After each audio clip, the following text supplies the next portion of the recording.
Raja Bunu, manusia pertama di tanah Dayak.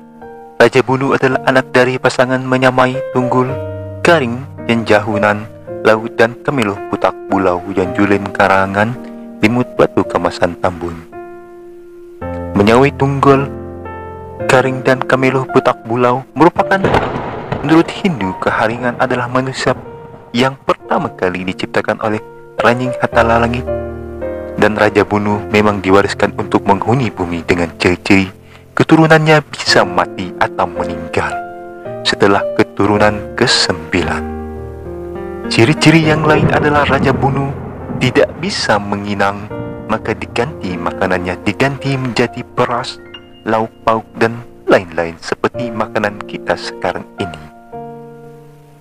Raja Bunu dianugerahkan oleh Ranying Hatala Langit sebuah besi bernama Sanaman Lanteng. Sanaman Lanteng adalah sebuah besi yang tidak sengaja ditemukan oleh Raja Bunu sewaktu ia bermain di sungai dengan kedua saudaranya.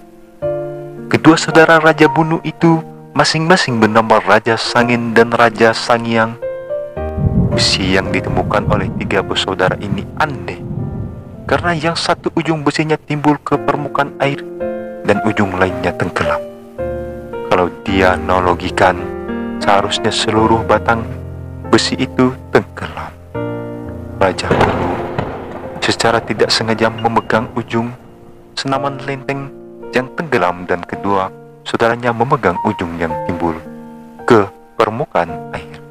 Sehingga menurut ceritanya, gara-gara Raja Bunu tidak sengaja memegang ujung dari senaman lenteng yang tenggelam, maka kehidupannya tidak abad seperti kedua saudaranya yang lain, yaitu Raja Sangin dan Raja Sangyang.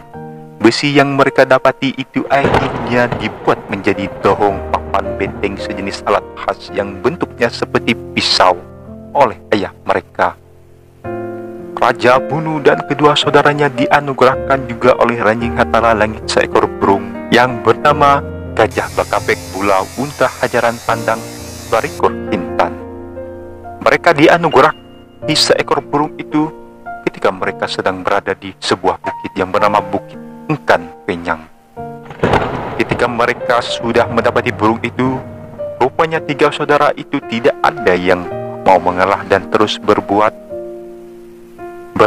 untuk mendapatkan burung itu. Tiba-tiba Raja Sangin menghunus dohongnya lalu menghujamkannya ke arah burung itu, sehingga darah burung itu pun keluar, dan Raja Sangin pun berinisiatif untuk menampung darah burung tersebut ke sebuah sanggu jenis mangkok. Dan dengan sekejap darah burung yang ditampung di dalam sanggu itu pun berubah menjadi emas, berlian, dan permata. Rupanya ayah ketiga bersaudara itu mengetahui perbuatan ketiga anaknya itu. Maka dengan kesaktiannya sang ayah pun pergi menemui anaknya itu. Sesampainya di sana menyamai Tunggul Garing, ayah mereka melihat apa yang telah diperbuat oleh anaknya, karena sang ayah mereka iba kepada burung itu dan takut ketiga anaknya kualat dengan Ranying Hatala Langit atas perbuatan mereka. Sang ayah pun dengan kesaktiannya menyembuhkan luka pada burung itu, karena pada rasa iri terhadap saudaranya yang mendapatkan emas, berlian, dan harta itu, maka Raja Sangyang pun menghujamkan dohongnya ke arah burung itu, sehingga darah burung itu pun keluar dengan derasnya, dan ia pun melakukan hal yang sama, yaitu mengambil sanggu untuk menampung darah burung itu.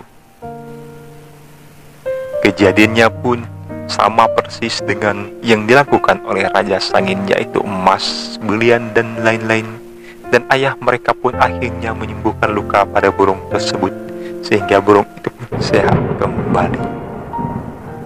Dan lagi-lagi keserakahan dan rasa iri itu menghinggapi Raja Bunu. Ia pun melakukan apa yang telah dilakukan oleh kedua saudaranya itu, dan ia pun mendapatkan hasil yang sama seperti yang diperoleh oleh kedua saudaranya. Dan lagi-lagi sang ayah pun karena merasa iba akan burung itu, maka ia pun menyembuhkan luka burung itu, tetapi rupanya luka burung itu tidak bisa disembuhkan kembali. Akhirnya, burung itu terbang dengan membawa luka dan darahnya menetes membasahi wilayah itu. Darah burung yang menetes itulah yang kemudian menjadi kekayaan yang berlimpah ruah karena kondisi fisik burung itu yang semakin lelah dan lukanya semakin parah. Burung itu pun akhirnya mati.